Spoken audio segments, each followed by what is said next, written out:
Hello, hello, hello, and welcome to the Katie Halper Show. So excited to be coming to you. It is indeed the Katie Halper Show. This is indeed the Katie Halper Show. We have a great show coming for you right now. We have joining us Camila Escalante and Ollie Vargas to talk about Colombia. Then we're going to be going to Texas for reactions to the shooting, really more at this point to both the shooting, but also all the police misconduct and dysfunction. And we're going to be hearing from community organizers Sema Hernandez, Ashton and Claudia Zapata. If you're watching this live, you're in luck because you get to see this whole show. Sorry, I had a major itch right on the nose. If you watch this later and you want to see the whole thing, make sure you become Patreon supporters at patreon.com/The Katie Halper Show.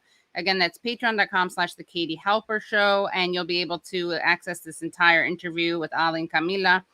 You'll also be able to access other great Patreon-only content, like an interview I did with Susan Sarandon, a chat with Branko Marcetic about why the squad needs to take a stand on surveillance, and also the Ukraine story that nobody's talking about and everyone should be talking about. You'll also get a Patreon-only full interview with Michael Hudson next month, so in June. So these are all great reasons to join the Patreon at patreon.com/The Katie Halper Show. And of course, you can support the show by liking it right now. Just give a thumbs up. So easy. All you have to do is give a thumbs up. In fact, I'm going to put that in the right there on the screen. Give this stream a thumbs up and also share it. And subscribe if you don't already subscribe. You just hit subscribe and then you hit the bell. And I'm sorry about the noise. Hopefully it's okay. I have a fan on because the AC where I'm at is not working.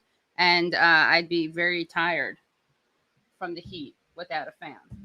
So, in fact, I'm putting it more on me than it was before.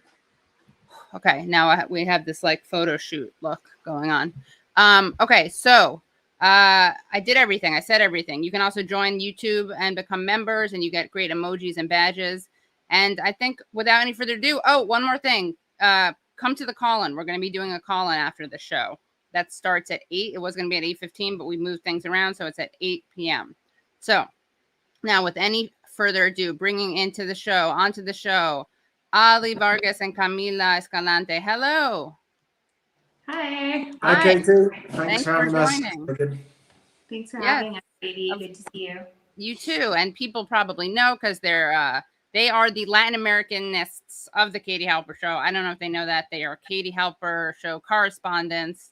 So you've probably seen them before, but just so I can introduce them in all their glory, Camila Escalante is the co-founder of Callin News in Bolivia and known for her reporting on Telesur. Ollie Vargas is a Bolivian journalist and writer, and he's contributed to Telesur, Morning Star, and other media outlets, and is also part of Callin News. And they join us now from Bolivia. So please tell us what just happened in Colombia. We had an election on Sunday. It was too close to call a winner. So tell us about who the two men are who are going to be having a runoff June 19th. Okay, so I'll just bring us up to date on where we are news-wise, and then maybe Ollie can go a little bit into the candidates. But thanks for having us again.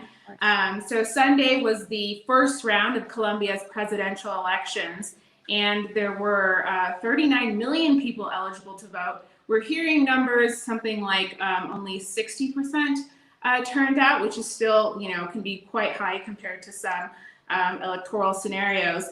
But as expected, the center-left candidate, Gustavo Petro, won the first round but didn't win the elections outright. He would have needed to get half of all valid votes, or over half of all valid votes, and he actually got just over 40% of all votes. And the second place winner, who will go on to the second round to be held June 19th, in about 3 weeks, is Rodolfo Hernandez.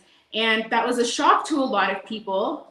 They were expecting the second place candidate to go into the second round to be the Alvaro Uribe candidate, the candidate of the far right, who is Federico, known as Fico Gutierrez. And he came in third place, so he won't be going on to the second round. But it's important to say right off the bat that the right-wing candidate who did win, his spot in the second round, who came in second after Gustavo Petro, Rodolfo Hernandez, is, of course, a candidate of the right wing oligarchy, of the establishment, although he shows himself or portrays himself as being an anti-establishment candidate. He, in fact, was adopted by the right wing on Sunday night when the electoral authorities came out and said that there will, in fact, be 2 rounds. And they said that that these 2 candidates will likely be in the second round based on the pre-count non-binding votes. And so all of the far right came out and said that right away that they would be supporting Rodolfo Hernandez. And so, of course, the 3rd place candidate, Federico Gutierrez, actually received, at the end of the count, something like 5 million votes, which is quite a lot. He's not too far behind the 2nd place candidate. So he declared his support for the other right wing candidate, which means it's going to be a very difficult second round. People thought that, Gustavo Petro, who is we'll have Ollie explain, Gustavo Petro, but who is the candidate of the left wing, of the social movements, of all the leftist parties, and the Pacto Histórico is the name of the coalition, that he was going to have an easy time, according to the polls. Not only did some polls predict that he might win the first round outright, but they predicted that in the second round, he would have a very easy job against this far-right Uribista candidate, Federico Gutierrez. Now that the guy's out of the race, it's looking like it's going to be a lot more difficult because people might see this other candidate as somewhat of a third-way party, a centrist candidate, anti-establishment, and it might kind of cloud things a little bit, especially given the media campaign that we're about to see. But we'll talk more about the media campaign. Yeah, I do want to start saying that Gustavo Petro is a fan of ours. On at least one occasion, he's quote tweeted Calsation News and my own personal account. So that's a nice bit to start off there. Yeah, but full disclosure, you have to announce your conflicts of interest. So thank you for your yes. integrity. Well, we didn't ask him to quote. He just did. Right. Yeah. Many have done so. Right. This. Yeah. Oh, this is Coca-Cola. It's Bolivian Coca-Cola, but it's like nice. Different brand. Anyway, but Gustavo Petro is he was the left-wing candidate, and he got 40% of the vote, and he won by 12 points. He was ahead by 12 points to second place. Second place guy got 28% of the vote from 27.9% of the vote. And then in a lot of countries, Gustavo Petro would be president already. I mean, in the electoral system we have here in Bolivia, Gustavo Petro would already be pronounced as president. I think in a lot of countries it's the same, but because of Colombia's electoral system, they're now going to have to go to a second round, and now the guy that got 28% of the vote might end up taking the whole thing. And this happened in some other countries like Uruguay and elsewhere. But it's as Camila said, I think it's going to be difficult for the left-wing candidate to win in the second round, precisely because there's such a toxic media campaign. He's been called, a terrorist. He's been called a drug trafficker. He's been called all of the usual labels that are thrown at anyone on the left in Latin America. And Castro Chavista. But the context in Colombia is that Colombia is one of the most violent countries in the Americas. It's certainly within South America has one of the highest rates of violence, both street delinquency, but also political violence, especially against the left, especially against social activists and political candidates. And that's been a concern throughout the whole thing, was that Petro and his vice presidential candidate Francia Marquez, the Afro-Colombian leader, that they would actually be assassinated. And a lot of their speeches, they've been going around with these massive shields when they're making public appearances, because it is just a genuine concern that Colombia doesn't have a great deal of law and order, and as a huge right-wing paramilitary movement linked to drug cartels that have systematically assassinated hundreds, thousands of union leaders, left-wing political candidates, etc. So all of that tension is going to get even worse in this second round, where it's going to be presented as democracy or communism, and we have to save the fatherland from communism. And when you use those words, anything goes historically. All kinds of violence. You're muted, Katie. Sorry. Thank you. I just wanted, it's a rare occurrence for me. I wanted to show people a photo of the two candidates so they could get a sense of what these two people look like who made it into the runoff. So 1 second, please. Just allow me to, here we go. This is actually just from the thing that we did for this. Tyler did this thumbnail. Everyone say thanks and hi to Tyler and Brad who make the show happen. So here, just so you have a sense, the guy giving the peace sign is the leftist candidate. The guy with his arm up in a fist is the right-wing candidate. And I put Hitler behind him, and we'll get to that in a second. But those are the two candidates, right? And then I wanted to also show, because you mentioned that the vice presidential candidate is an Afro-Latina leader. This is she would be the first Black Colombian vice president, correct? Correct. And this is a very cool shot of cool photo of the leftist. So Petro, here he is with his oh wait, I'm not showing yet. Here it is. Okay, there he is in the center with his hands up. And that is his wife to his right, and that is his running mate, the woman in the yellow scarf to his left. So just to give you a sense, so now you can visualize these different candidates. The other guy has the same hairstyle as Berlusconi. You know, he does. Yeah, he does, huh? I was trying to think of who he reminded me of, and maybe that's it. It's the Berlusconi. Let me see. Yeah, Trump has a better wig than this guy. Let's take a look at this. Is that true? Let's see. Does Trump have a better wig? Let's take a look. Oops. That's not what I meant.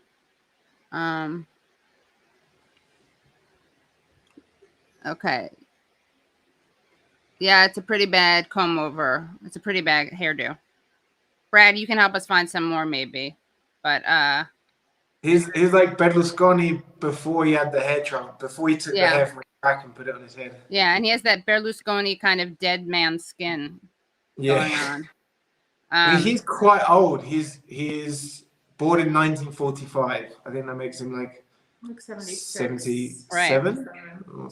Well, he's so sad because that was, of course, by then. I'm not sure. I wonder if he died before or after. He was born before or after his hero Adolf Hitler killed himself. Yes. But he did indeed call himself a follower of Hitler, right? And then he pretended he was talking about Albert Einstein. Yeah, he said in a radio interview that he's an admirer of a German thinker named Adolf Hitler. He did say that it was just like a lapse, just a brain fart, a brain fried moment, and he was actually talking about Albert Einstein. Right. Quite ironic, obviously, for lots of reasons historically. I know. Can you imagine if Hitler? I'm just glad, guys. I'm so glad Hitler was not around to hear that comparison. He'd be so. I don't know. I actually kind of believe him because he doesn't seem like a person of completely sound mind. Right. He is. I mean, he's like similar age to Joe Biden, and we all know Joe Biden has all kinds of like moments where he doesn't make 100% sense. So maybe he's telling the truth. Yeah. Well, either way, you don't want him probably. So tell us about these two men and tell us about their biographies, and they represent two very different potential futures for Colombia. Colombian mercenaries who went ahead and participated in other mercenary attacks elsewhere. Oh. Well, thank you guys so much. Everyone follow them on Twitter. I linked to them in the description. Also follow Cassette News, which does great work. So if Gustavo Petro wins, he'll be the first sitting head of state to have quote tweeted us. So you guys are you're really invested. You can't cover this anymore. You're just too invested in it. You got to recuse yourself. Let Camila do it all. Yeah. Okay. Thanks so much, guys. Cheers. Thank you, Katie. Bye. Thank you. Thanks, guys. Okay, that was great. Well, thank you so much to Camila and Ollie. That was great. And if you guys are watching this live, you're in luck because you got to see that whole thing for free. And if you are watching this later, you have a lot of this show for free, but you'll definitely want to become Patreon supporters to hear the Patreon-only chat that we have with Ollie and Camila about NATO and about Colombian mercenaries and all sorts of other things that you definitely need to learn about. So again, to do that, go to patreon.com/The Katie Halper Show. And if you're just joining us, make sure you like the stream. Make sure you subscribe to this. We're almost at 72,000. We got to get to 100,000 soon. Let's make 75,000 as a very soon to-do list thing. And make sure you like the stream right now. And we are very excited to bring our next guests on. Also want to remind you that we're going to be doing a call-in straight after this. So make sure you come to call-in after this. We're very excited to bring on our amazing guests. We are bringing on Ashton P. Woods, a civil rights activist and defender of the public good. He's a dedicated track record of fighting for all of Houston, and he is the founder and lead organizer for Black Lives Matter Houston. So Ashton, welcome. Thanks for having me. Of course. Thanks for joining.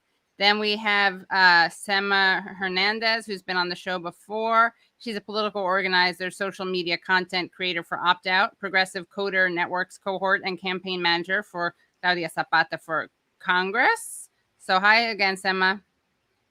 Hola, Katie. Thanks for having me. And Ashton, it's great to see you here. Thanks for coming. And then we have Claudia Zapata, who is the Democratic nominee for Texas Congressional District 21. She's the daughter of working class Tejanos. She grew up cleaning toilets, picking citrus, and caring for her grandpa in hospice. She was raised to believe in the core Texan values of family, hard work, and taking care of others. She has experience fighting for families. She developed policy at the Texas Capitol as legislative aide, is an active nonprofit volunteer and community organizer, and an experienced workforce and budget analyst for the Texas Health and Human Services Commission. And she will face off with Republican Chip Roy, who was, by the way, Ted Cruz's former chief of staff, in November to represent Texas's 21st district. So welcome, Claudia. Hello. Hi, welcome. No, well, I guess not welcome, but thank you for having me. Yes, well, you are welcome. And I wanted to start with condolences because what happened, of course, the shooting was tragic and the police response infuriating. I wanted to just ask you guys what it's been like for you all. And I know, Sema, that you have children. What the experience has been for you all, just being in Texas and Texans. Well, I'll go ahead since I'll go ahead and start off. I want to say that at this point, I am completely dumbfounded with why we have not taken action. Why this is something, it's almost like a ritual practice at this point, to where a shooting happens. We have Congress people who are completely funded by the NRA, who are saying, or senators that are funded by the NRA that are saying, we send our deepest thoughts and prayer. We are fervently lifting up all of the families and all of those impacted by this terrible incident. When in reality, this is not something that we should any longer be talking about. And it is not an incident. At this point, it is a cycle. It is a cycle that we have the opportunity to end.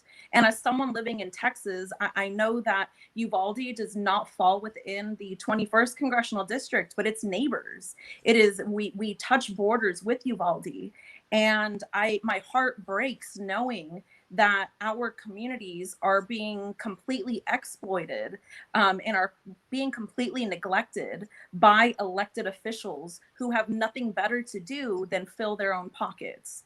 And at this point, I'm just angry. There's hurt, but I've used that and I'm channeling that into anger and action.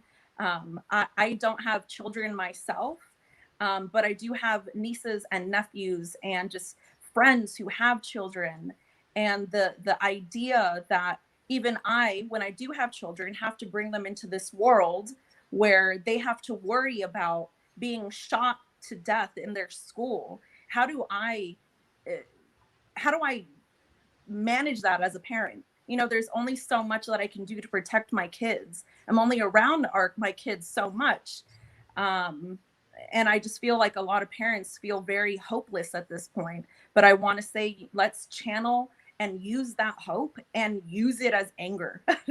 Be angry. You are allowed to be angry. And let's really show up at the ballot box in November to say, yeah, we've had enough. This is it. Ya basta.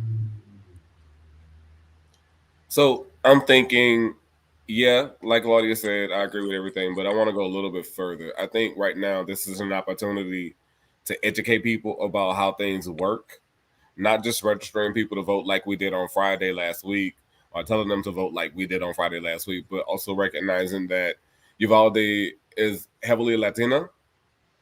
And with that recognition, we also must be sensitive to people who are undocumented and can't vote, and how to be inclusive of them in the electoral process until they can get citizenship, number one.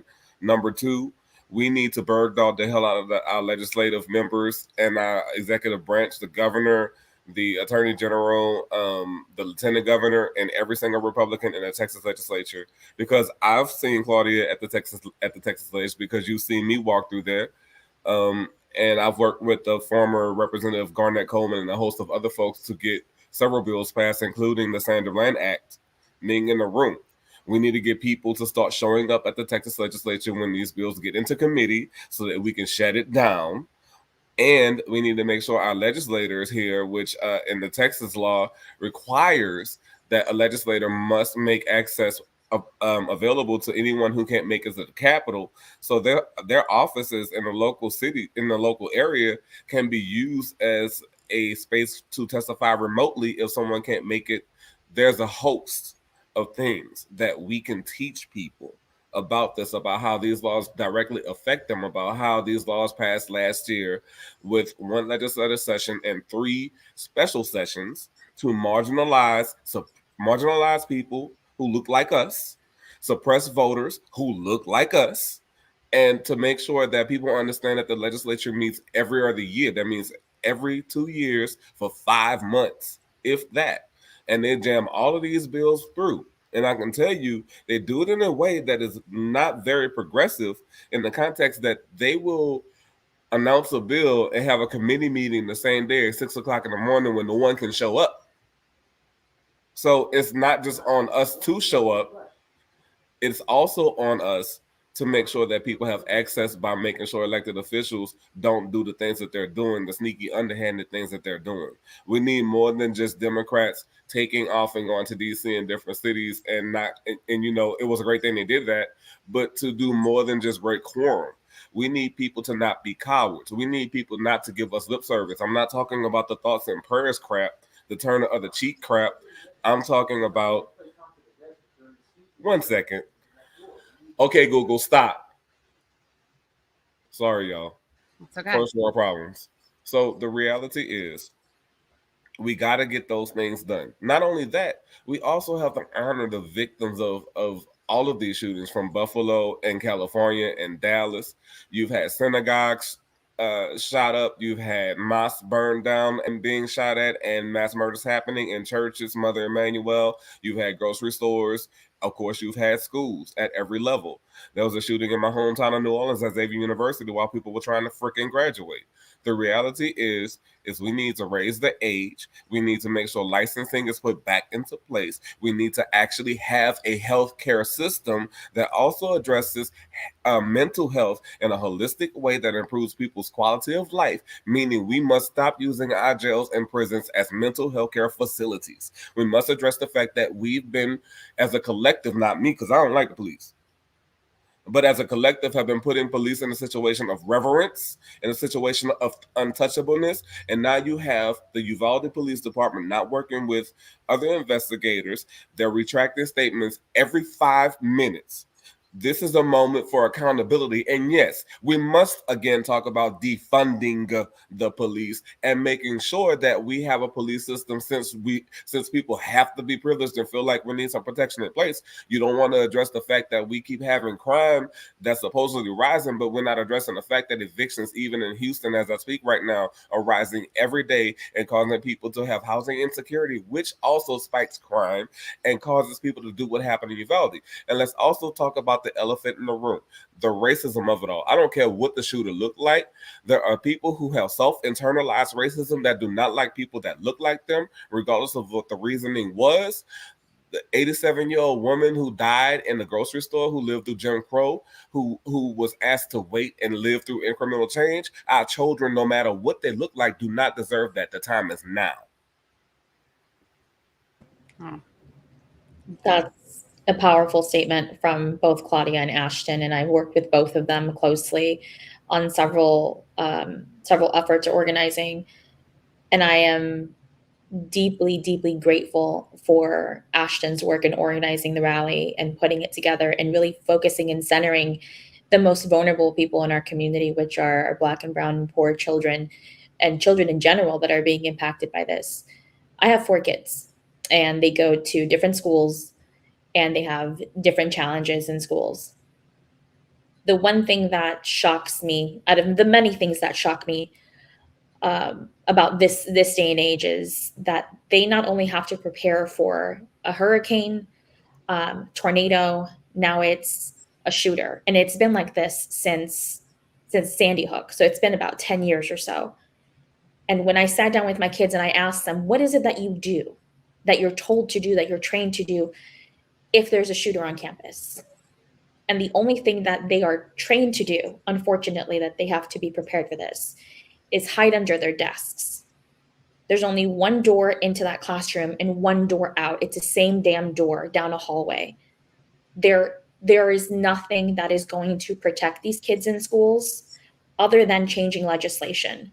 From the bottom to the top, however the hell we can do it, we must do it. And we cannot rely on one person to do it. It has to be a collective effort, because it's not just one specific child. It's not just one specific group of people. This gun violence epidemic is happening across the board. And raising the age at the minimum would prevent 18-year-olds with no criminal record, no mental health record on file, from getting these guns, these high-powered guns of AR-15s. They should be banned. They do not belong on the streets. They do not belong in our schools. And certainly the good guy with the gun theory doesn't do a damn thing to protect these kids, because there was plenty of people on that campus, in that neighborhood. They were supposedly good guys with guns that did not a goddamn thing to save those kids other than save their own asses.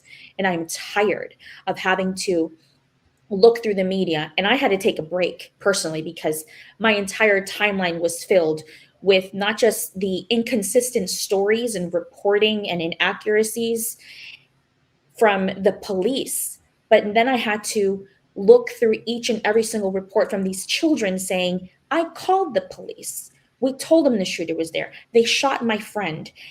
And then to hear that these kids had to be identified through DNA, because those bullets, those aren't regular bullets. Those bullets are meant to cause massive internal damage. They are essentially a bomb and shrapnel that when they hit something, it explodes, and shrapnel, it completely goes through the entire human body. And it is absolutely dangerous, irresponsible, negligent of these politicians to continue to take money from the NRA and expect us to just be settled with thoughts and prayers, because that is not enough, and it will never be enough, and it will never bring back our children. And to hear that these children were literally praying in class, and that didn't save them. What would have saved them, what would have saved those kids, is if we did not pass legislation to benefit gun manufacturers, the NRA, these lobbyists. That's what would have saved our kids. Healthcare, of course, would have saved our kids. Having access isn't enough. Making sure that we have it available from urban areas to rural areas across the country, and make sure that we establish a system that is going to be accessible regardless of if you know how to pay or have means to pay it. None of these social programs should be means tested. because if they're there and in place and available and offered at every single turn, we would have mental health, we would have preventative health care across the board. And as a mother, I have to ask them every single day, what are the conditions in which your school is in? Because even in school, they would much rather fund a resource officer with a gun than fund mental health counseling on school campus. And that to me is the greatest travesty of all, is that we're starting them very young, conditioning them to this violence. And like Claudia said, this is a cycle. This is a cycle of conditioning for violence, preparing our kids to be violent children so that they can recruit them into an even bigger oppressive, exploitative system of the military-industrial complex. And although I've heard reports of this doesn't happen in other countries, it sure as goddamn does happen in other countries, except it's the American government that is the aggressor going in with guns, weapons, and blowing up other people in other countries with people who do not have guns. Right. So there has to be a limit, and we have to draw the line somewhere, and we have to fight back by any means necessary. And if that means, and I know some people are going to be pissed at this, but oh, what the fuck ever, if we have to run as Democrats to get shit done, then that's what we have to do. And anyone who wants to run as in any other party, then fine, more power to them. But we have to do this by any means necessary, by any way that we can, to change the system from outside, from the inside, from however which way we can, so that we can ensure that our children, their children, their children's children are going to have a better future and not have to send their kids home. Send their kids to school and not get them home in one piece, safe and sound. And can you update us? This goes to anyone of you, but what some of the lies we've now seen that the police have told, like they've had to correct so many things. What are some of the things that they've lied about that we know of already? Well, first of all, let's talk about the fact that on the day of, at the minute of that they hit the news, it was hours it felt like that went by before they even announced what actually happened. So that says to me they suppressed information and they suppressed things, because it was initially said that the shooter was caught. And then Abbott took it upon himself to have a press conference. Where was the mayor and the local government? Why did Abbott have to have the press conference if all of these things were all set up? They were suppressing information. They couldn't keep track of their lies. That's what this is. So not just the law enforcement, but our governor needs to be held accountable as well. And now that we see even down to the door was not propped open, and we know that the locks malfunctioned. I thought it was horrible that they would even blame a teacher for doing something like that when they know safety protocol in the first place. Wow. It makes it seem like there was some culpability where there was none, sliding the blame to someone that had been endangered. Number one, victim blaming. That's what we call that. Okay? And then the next thing we need to talk about is this. Aside from the NRA convention, think about the fact that if you listen to Greg Abbott's speech the day of, on Friday, when he said he pulled out and he said some words and said in Uvalde, but what he said to the convention of attendees on video was the total opposite. So are we going to play this game of flip-flop, tell everybody what they want to hear, or do our job? So what needs to happen is the DOJ needs to come in and they need to arrest all of those police officers on that force that were there. They need to take that police chief as well. They need to take that city government and question them. There needs to be a large, massive investigation. There needs to be a congressional investigation. We don't need the Texas Rangers. We need the DOJ and we need the federal government to step in, because this is an example, as I stated earlier, about what happens when we give police reverence to the point that they think that they are above the law. For 19 children and 2 teachers to be shot with an automatic weapon with bullets that shatter. Children should be able to get up in the morning and whoever the caretaker is should be able to see them eat their favorite cereal or whatever it is they eat for breakfast, if they even get access to breakfast. 1. And number 2, enjoy summer vacation. And my third and last point, because I can throw it around because I'm sure they can add to what I was going to say. But the reality is the policing needs to be restructured. The way we police now is untenable for people who look like the folks on this chat right now. It is unsafe. When I keep hearing people about, what do you mean defund the police? No, it doesn't mean that we take all the money away. It means that we stop giving $1 billion to HPD like Mayor Turner did in the last couple of years, and taking and giving that to small businesses who can open up restaurants in food insecure areas and allow people to get housing assistance beyond the COVID pandemic so that they won't get evicted. And things like that, healthcare, access to that healthcare, reliable access, those things. I think those are the things that will go into preventing shooting. It's not just us making laws and policies that will prevent things from happening, but also holding the police accountable for when they fuck up like they did in Uvalde. Because what if that was here in Houston? What would it look like? What would it look like in a city with 2.5, 3 million people versus a small town? What attention would it get? Right? And how would it be handled? We're seeing that they're suppressing information, and because the lens is on them like it is right now, that would have never happened before this. So we have to keep the pressure on them and how they police, and we have to look at the law enforcement structure of Texas and of Uvalde, and I think there needs to be an overhaul. Yeah. I also want to jump in and say that the news came out today that Uvalde Police Department and the ISD police are no longer cooperating with the Texas Department of Public Safety in their investigation. And this investigation was spurred after it came out that law enforcement officers waited at least half an hour to enter the building. And during this time, like Sema had mentioned, there were students calling in from inside their classrooms who were in hiding and calling 911 and saying, there's someone in here, they're shooting my friends, send help. And we had law enforcement officers standing outside while all this was going on. And we had a chief of police in Uvalde who said, oh, that was the wrong decision was made. And now they're deciding not to cooperate with even the Texas DPS. That is absolutely disgusting and despicable. At the very least, because we love Republicans and conservatives. I won't say Republicans, but people that are very conservative will love to say, like, why are you getting so defensive? If you have nothing to hide, why are you getting so defensive? Just comply. So why isn't that happening here? Why isn't there a bigger outrage over what's going on here? And I want to be very, very clear that no one has given a fuck about rural Texas until this happened. Before this, no one gave a shit about Uvalde. You never heard congressional people, even Tony Gonzalez, who currently represents Uvalde, talking about real issues that happen within the district. So let's not pretend and play that we can treat all issues or all parts of Texas or the nation the same. Because I'm out here running in a very rural area, but where are all these people, all these organizations who are now claiming to really, really care about what's happening in Uvalde? Where are they at in other parts of rural Texas? Because we are largely communities of color in unincorporated areas who are constantly exploited. There's no one fighting for us.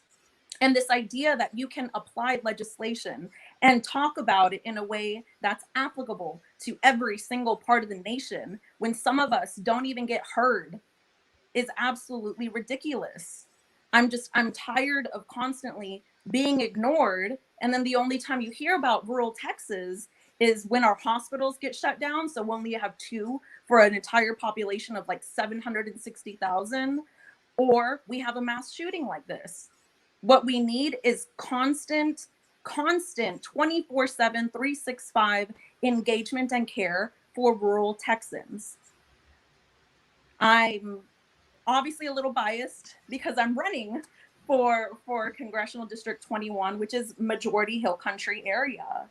But I just want to make sure that we are using this to also highlight that the same issues that affect urban and suburban areas may not translate well into legislation that impacts rural areas.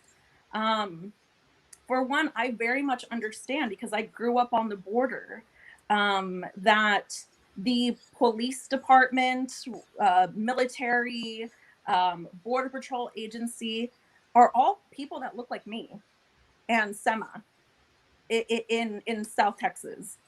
It's people that have no other way out, and so they join the system because that's the only option that they have to be able to provide for their families, put food on the table, and care for themselves.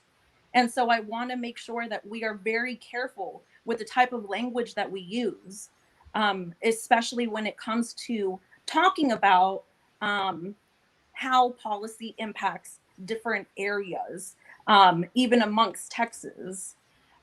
I am really hoping that this will draw attention and bring light. I also want to give a shout out to John Lida, who is currently running for U.S. Congress in Texas's 23rd Congressional District against Tony Gonzalez. John Lida would make an excellent representative in the U.S. House. And we need to be upholding and uplifting his voice right now at this time, because frankly, the Texas legislator isn't going to do anything about this. I mean, I'm sorry to be very, very matter of fact, but this is the issue to this does not lie within the Texas legislator. If it did, things would have changed years and years ago. Well, you know what? I have to rebut that, because if the Texas legislature could take away a woman's right to choose, they can reverse that and they can change this too. You know how that happens? Just like when we show up to the polls to vote for you, we got to vote for these other people that we need to support us to get into the legislature. We can't just downplay that. Just to put a caveat on it, when I said bring the DOJ in, I don't trust policing at all. But we live in a system that we can't change. When people talk about crashing a system, there are people who got parents in a hospital. How are you going to take care of the how hospitals run and how people get electricity and all this thing? So before you go on fire sale, not you, Claudia, just putting that out there for people who are watching. Before you go on fire sale and crash the system, which I'm all for, you better have a replacement in place or a plan so that we can protect the people who we as activists have been protecting, right? But yeah, dismantle the system. Yes, dismantle the policing. And also, we need to bring trades back so people won't have to go to Border Patrol, because we need to abolish ICE, number one. Number two, we need to abolish the police. But until we can do that, we got to work with what the fuck we got. Until then, deal with it. Yeah, so I mean, I want to say that it's not that I don't believe that anger was not directed towards you, Claudia. No, I know it was. Okay. There's some people in the chat. I got my people. I understand. No, I want to say that I believe that the Texas legislator, of course, has mechanisms to move us forward. Of course, they have the power to make these choices, to pass this legislation that saves lives and improves lives and empowers communities, working class communities. The likelihood that happens, the likelihood that happens, I'm at this point, and like I said in the very beginning, like I am this close to being hopeless. Not giving up yet, but this close to being hopeless, because I'm not sure what else it takes. No matter if people really, really cared about these issues, we would no longer have to continue educating them about it, right? Like this would have changed after Sandy Hook. We wouldn't have to continue doing the same thing each time this happened. And so I do think that we need to support, obviously, everyone that's running for Texas Rep and Texas Senate as Democrats.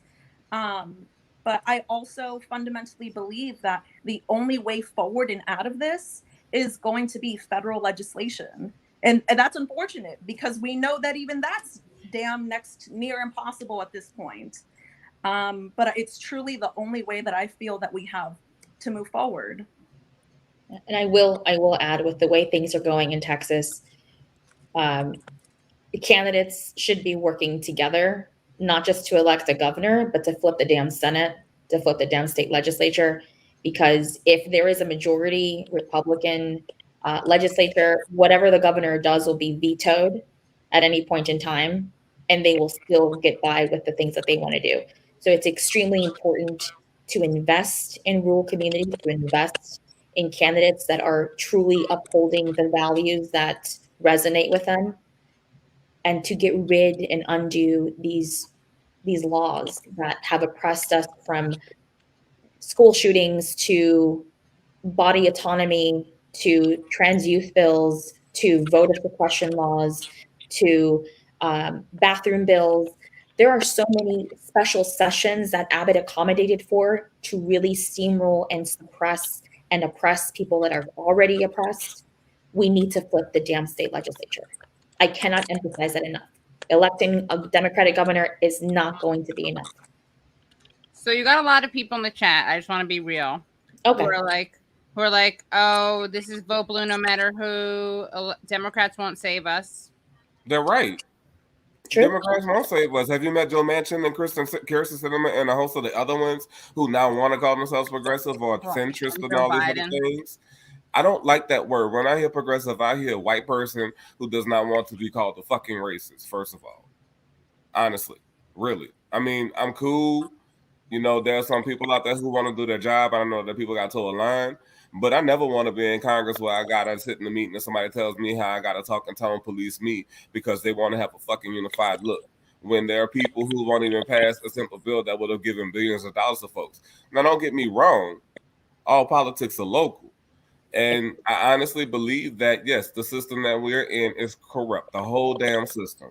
But I was born here and I descended from people who were not trying to come here, number one. And number two, this is my home though. And I have to do what I have to do, what I believe in, whether it's antithetical to what other activists believe or what people out there believe. But like, for example, we kept getting questions about, well, we said it was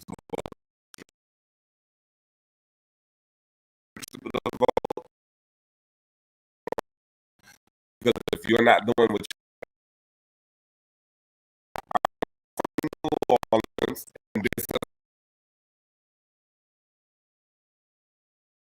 this is how I talk, right? And I'm not responding to a chat or anything like that. I'm responding to the things that I've seen and heard over the past few days. And the reality is that a lot of people have a lot of nay, but those same people will be in line to get housing assistance, right? But we'll turn around and be like, I hate Trump and I don't vote. But the reason why you have less access to housing assistance is because Trump got in, right? It was already bad before him. It was never really good, right? And then in the last 10 years, there's been so many shootings and so much violence. But the reality is that if you think about making sure that people have the most basic shit that they need, whether it's you putting the refrigerator talking to a corner store or a storefront and saying, hey, I see you have an outlet outside your store. Can I put a refrigerator here? I'm going to put some food in here. And I want people to be able to walk up to it and grab from it, because we clearly don't have viable grocery stores that check their food for expiration dates. That's the stuff I see here in Houston. I live right here in Sunnyside. I can walk into any one of these corner stores as soon as I walk out of my door, and I can find a can of green beans that was in there since before I was damn born. And so the reality is when we're talking about gun violence, we have to talk about all of it. And we have to talk about how the system allows things to put us in danger in every single way. And if you're not worried about quality of life during this conversation, then you probably are on the wrong side. Mm-hmm. Absolutely. And I also just want to quickly mention, it is very insulting to be called a vote blue no matter who Dem. I will say that I don't give a shit about party affiliation. It's the last thing that I care about. I'm a good person, a community organizer who happens to be a Democrat. Do I believe we should make it our entire personalities? No, because in many ways, Democrats have failed us, especially in rural Texas. Rural communities of color have been left out of the conversation because they don't see our areas as winnable. So I don't attribute to the vote blue no matter who type of discussion. But I fundamentally believe that this is the best way and best option that I feel like I have to make a better difference in this world. And if that requires me running as a Democrat, just so that way I might be able to get my voice heard, just maybe, then sure as hell I'm going to do it. I'm going to try. I'm going to fight for my people. Absolutely. And to the people that are in the chat, and I'm not even looking at the chat, Yeah. stop holding these people who are good people doing organizing to the same standard as those corrupt Democrats that are in office blocking bills and accepting corporate money and doing really shitty work to represent people. Claudia is not the same as Nancy Pelosi. Claudia is not the progressive squad. Claudia is her own person, just like John Lida is their own person. I am my own person. Ashton is his own person. We are not to be held to the same standard as other folks that have already screwed us over. We're fighting to change that.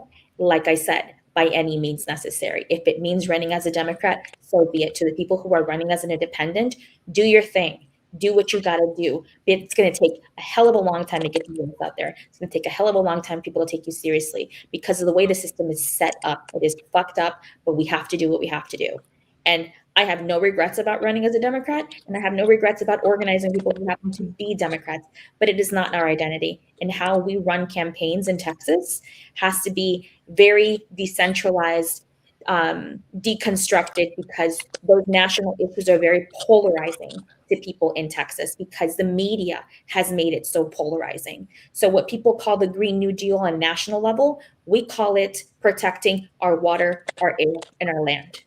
What we call universal health care or Medicare for all, we call universal preventative health care in rural Texas. We call it healthcare for all. And it's something that Claudia has been working on. And I am so sick and tired of people that say, I'm done with electoral politics. Okay, then nothing's going to change. If you check out, nothing is going to change. We need to be engaged and involved on every level, however we can, whether it's community organizing, mutual aid, electoral politics.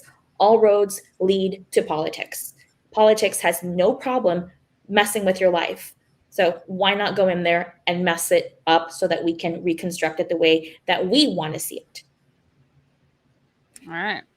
Well, this has been great, and we're going to keep it going on Callin. Any final thoughts? You're muted. You're muted.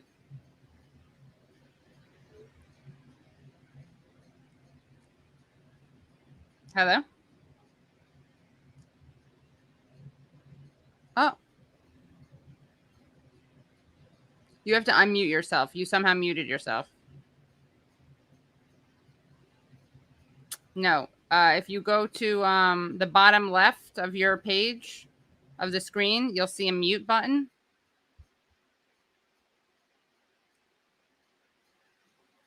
Are you pressing it? Yeah. So you want Ashton finish Okay. up or Claudia? Audio's not working. She was unmuted. But I think that, I guess, a closing for me, I think more or less it's just more about us having conversations with each other about where we want to go from this point. End all the arguing and sniping that people have been doing in general, because if we don't listen to each other, what that means is if I go into a room and I sit at a table and there's no room or space for anything for me to say anything, or if I feel like my words are not being heard, I'm gonna get up and go where, not in a tunnel way, but just go around people who are willing to do the same work that I am, even if it looks different from me. I know that there's some form of agreement there. It's not about compromise. It's not about strange bedfellowships, but something has to get done, and the only way that gets done, and if you know, is to build our own table. We don't have to sit at the tables that already exist. And then building our own table, we're going to make sure that we are protecting the most marginalized, whatever that looks like. All right, great. And I will see you guys. I'll see all of you on Callin. I'll be got on the link, right? And then Sema just send it to Ashton and Claudia, because yeah, this is a little behind the fourth wall stuff. This has been great, everyone. Thank you so much. Thanks for coming to the show. If you're watching and you watch this whole thing, that's great. You watched it live. You're in luck. You saw the whole thing. If you're watching this later and you want to see the full interview with Ollie and Camila, which you will, because they talk about Plan Colombia, they talk about mercenaries, they talk about NATO, then please join the Patreon at patreon.com/The Katie Halper Show. Again, that's patreon.com/The Katie Halper Show. And see you all on Callin. Thank you, Tyler. Thank you, Brad. Thank you, Claudia. Thank you, Sema. Thank you, Ashton. And thanks, Ollie and Camila. Okay. See you all next Tuesday. Bye, Goodbye. everyone. Bye.